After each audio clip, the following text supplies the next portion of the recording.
নমস্কার, memory.com-এর আরও একটি নতুন ভিডিওতে আপনাদের সকলকে স্বাগত জানাই। গত পর্বে আমরা দেখিয়েছিলাম মুসৌরির গল্প। কেদারনাথ এবং বদ্রীনাথের ট্রেকিং শেষ করে একটা দিন বিশ্রাম নিতেই আমরা চলে গেছিলাম মুসৌরিতে। সেই ভিডিও যদি আপনারা এখনও না দেখে থাকেন, এই ভিডিওর ডেসক্রিপশন বক্সে আমি মুসৌরির ভিডিও লিংক দিয়ে দেব, চাইলে দেখে নিতে পারেন। একটা রাত মুসৌরিতে কাটিয়ে পরের দিন সকালবেলা মুসৌরি থেকে বাস ধরে আমরা ফিরে এসেছিলাম দেরাদুনে। দেরাদুন থেকে আবার গাড়ি পাল্টে পৌঁছেছিলাম হরিদ্বার, কারণ আমাদের ফেরার ট্রেন ছিল হরিদ্বার থেকে দিল্লি পর্যন্ত বন্দে ভারত এক্সপ্রেস। এই ট্রেনটা দেরাদুন থেকেই ছাড়ে, কিন্তু আমাদের যেহেতু আগে থেকে হরিদ্বার থেকে টিকিট করা ছিল, তাই জন্য দেরাদুন থেকে আমরা আবার হরিদ্বার পৌঁছাই। হরিদ্বার পৌঁছাতে পৌঁছাতে আমাদের সন্ধ্যা হয়ে গেছিল, তাই সেই দিনের সন্ধ্যাটা আমরা হরিদ্বারের গঙ্গার ঘাটে ঘুরে হরিদ্বারের গঙ্গা আরতি দেখেই কাটিয়েছি। হরিদ্বারের গঙ্গা আরতির ভিডিও এর চ্যানেলে আমার আগে দেওয়া আছে, সেটার লিঙ্কও আমি এই ভিডিও ডেসক্রিপশন বক্সে দিয়ে দেব, চাইলে সেটিও দেখে নিতে পারেন।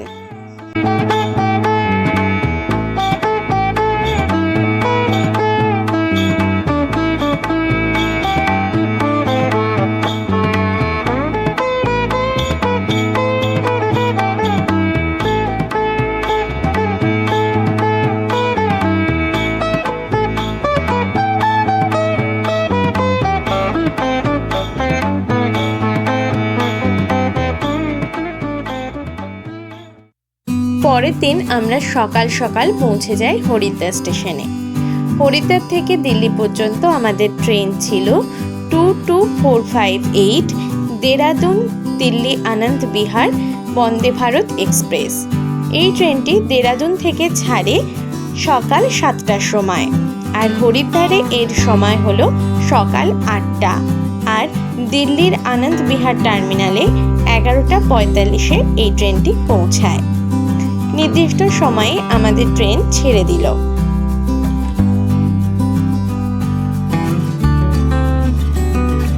হরিদ্বার থেকে দিল্লি পর্যন্ত এই ট্রেনের ভাড়া রয়েছে 815 টাকা পার পারসন, আর এর মধ্যে আমাদের মিল ইনক্লুড ছিল। ট্রেনটি যেহেতু সকালের ট্রেন, তাই ট্রেনে ব্রেকফাস্ট সার্ভ করা হয়েছিল। আপনি যখন টিকিট কাটবেন তখন ওখানে মিলে আপনাকে অপশান দেবে ভেজ এবং নন ভেজের। আমাদের দুটো খাবারই ভেজ ছিল। এর মধ্যে একটা ঘুগনি দিয়েছিল, তার সাথে ছিল ভেজ কাটলেট, একটা কেক ছিল, আর একটা ওই টোস্ট করা পাউরুটি মতো ছিল। আর এর সাথে যেরকম চা বা কফি দেয় সেগুলোও ছিল। আর এর জন্য আপনাকে আলাদা করে কোনো টাকা দিতে হবে না, ট্রেনের টিকিটের মধ্যেই এর দাম ধরা থাকে। আর ট্রেনে সবার জন্যই 1 বোতল করে জল, যেটা কমপ্লিমেন্টারি দেওয়া হয়, আর তার সাথে নিউজ পেপারও ওনারা দিয়ে থাকেন।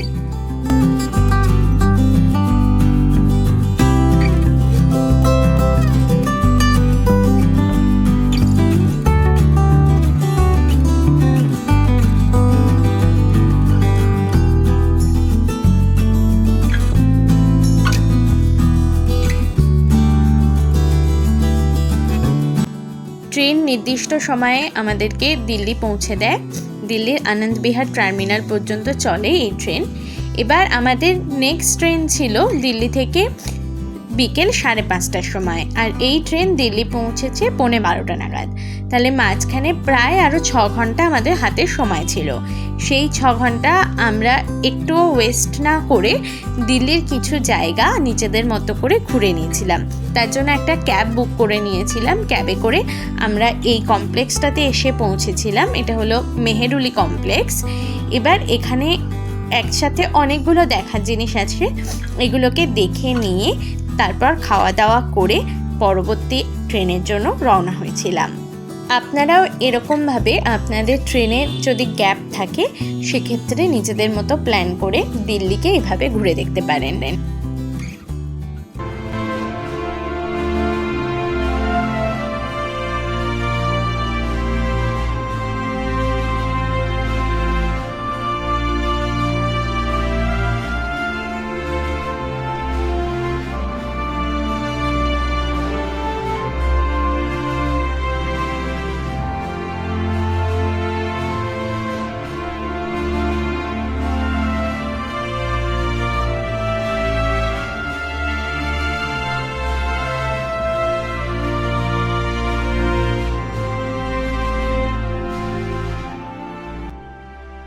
এবার আমরা এসে পৌঁছালাম কুতুব মিনার কমপ্লেক্সে।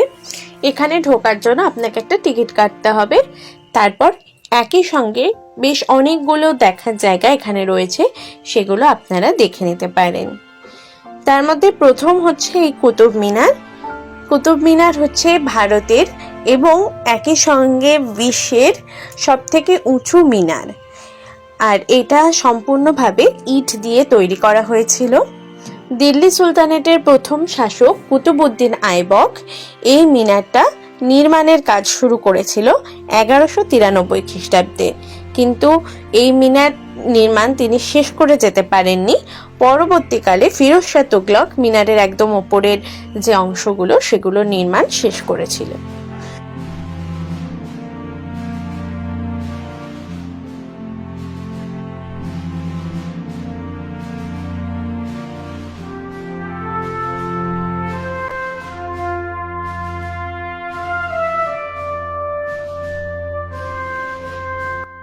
এই যে কুতুব মিনার এবং তার আশেপাশের অঞ্চলটা, এটা মেহেরুলি কমপ্লেক্স বা মেহেরুলি চত্বর নামে পরিচিত।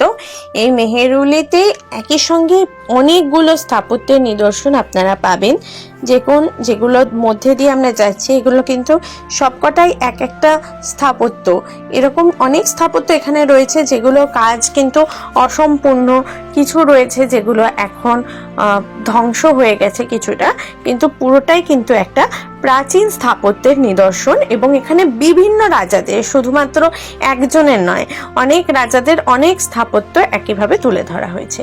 সামনে যেটা দেখতে পাচ্ছেন সেটি হলো সেই বিখ্যাত লৌহস্তম্ভ বা আয়রন পিলার। এই আয়রন পিলার নির্মাণ করেছিলেন দ্বিতীয় চন্দ্রগুপ্ত, যেটা আমরা সকলে জানি। এটার উচ্চতা কিন্তু কুতুব মিনারের মতো অতটা নয়, এটা হাইট একটু শর্ট, কিন্তু এটা লোহার তৈরি, আর এমন একটি লোহার তৈরি স্তম্ভ যেটিতে কিন্তু আজও পর্যন্ত কোনো জং ধরেনি বা মরচে পড়েনি। বলা হয় এই স্তম্ভটি প্রথমে উড়িষ্যার উদয়গিরিতে তৈরি করা হয়েছিল, পরে এখানে সেটি স্থানান্তর করে নিয়ে আসা হয়। এছাড়াও এই মেহেরুলি কমপ্লেক্সের মধ্যে দিল্লির সুলতানি এবং মুঘল যুগের অর্থাৎ মধ্যযুগের বেশ কিছু ঐতিহাসিক নিদর্শন আপনারা দেখতে পাবেন। প্রত্যেকটি আলাদা আলাদা শাসকের তৈরি, প্রত্যেকটির আলাদা আলাদা কিছু ঐতিহাসিক গুরুত্ব রয়েছে, যেগুলো আপনারা এখানে দেখতে পাবেন।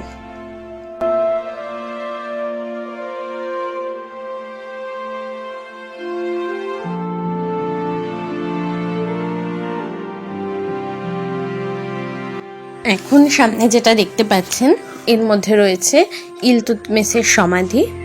সামনে সমাধিত রয়েছেন ইলতুৎমিশ। একই সঙ্গে এখানে আলাউদ্দিন খলজিরও সমাধি রয়েছে, সেটি পাশেই রয়েছে। আর তার সঙ্গে এখানে আলাউদ্দিন খলজি একটি মাদ্রাসা তৈরি করেছিলেন, সেটিও একই সঙ্গে এখানে রয়েছে।